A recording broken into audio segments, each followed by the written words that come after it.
روکا تھا، اس کا نام حور بن یزید تھا، سب سے پہلے اس نے روکا تھا۔ وہ ایک لشکر کا سپہ سالار تھا۔ جب امام حسین رضی اللہ تعالیٰ عنہ نے خطبہ پڑھا نا تو حور یزیدی فوج میں تھا، واپس گیا اور عبید اللہ ابن زیاد سے جا کے کہنے لگا، یا جو بھی وہاں لوگ موجود تھے یزیدی فوج کے، ان سے کہنے لگا تم نے تو کہا تھا کہ صرف راستہ روکنا ہے، تم نے تو کہا تھا کہ صرف ان سے کچھ منوانا ہے، تم نے تو جب مجھے بھیجا تھا تو کہا تھا کہ بات تھوڑے معاملات ہیں، اوہ سچ بتاؤ نبی کے نواسے کو شہید کرو گے؟ تم نے تلواریں نکال لی ہیں، نیزے نکال لیے ہیں، تیر نکل آئے ہیں، تیاری مکمل ہے، مجھے سچ بچاؤ، کیا حسین ابن علی کی گردن پر خنجر چلانے لگے ہو؟ سیدہ فاطمہ کا جگر پارا شہید ہوگا،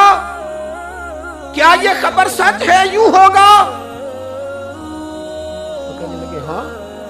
یہی حکم ہے، ہمیں یہی تیاری ہے، یہی پروگرام ہے، یہی پلان ہے، یہی ہوگا۔ کہنے لگا میں اور آپ تو مدینے والے رسول کا کلمہ پڑھتے ہیں، تو کیا محبوب کے نواسے کو ذبح کرو گے؟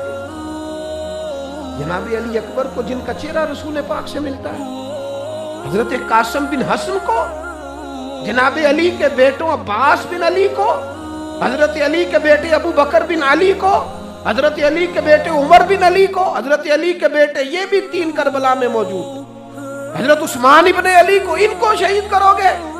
نے کہا ہاں تیاری ہو گئی ہے۔ تو سب کے ضمیر مردہ نہیں ہوتے، ہاں ہاں بڑی بڑی سخت جگہوں پہ پھول اگتے ہیں، اور انہیں جب ان سے کہا کہ تمہارا پکا ارادہ ہے، کہا پکا ارادہ ہے، تو اس نے کہا یہ زیرہ پکڑو، یہ عہدہ پکڑو، مجھے تمہارا دیا ہوا عہدہ نہیں چاہیے، حسین کے نانا کی دی ہوئی جنت درکار ہے، یہ رکھو اپنے پاس، مجھے تمہارا ایڑی لگائی اس نے، اور دوڑا اور امام حسین کے قدموں میں گیا، کہنے لگا حضور میں مجرم ہوں، میں خطا کار ہوں،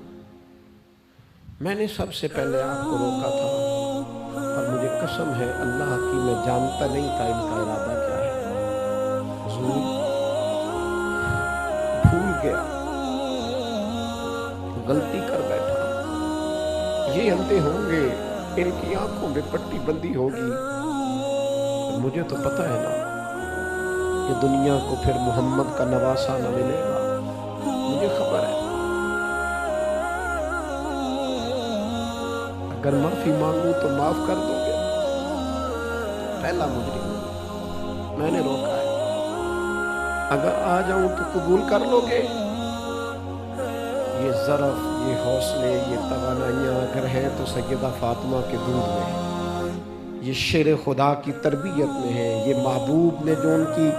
زبانوں کو چوسا تو اس کرم میں ہے۔ حضرت امام حسین نے اٹھ کے سینہ یوں چوڑا کیا، ہاتھ پھیلائے، فرمایا آجا، لگ جانا میرے سینے کے ساتھ، تو آ جانا، تو نے دیر کی،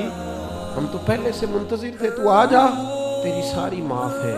حور کے مقدر جاگے، امام علی مقام کے لشکر میں شامل ہوا، بعض نے لکھا ہے جو لوگ ابتدا میں شہید ہوئے امام حسین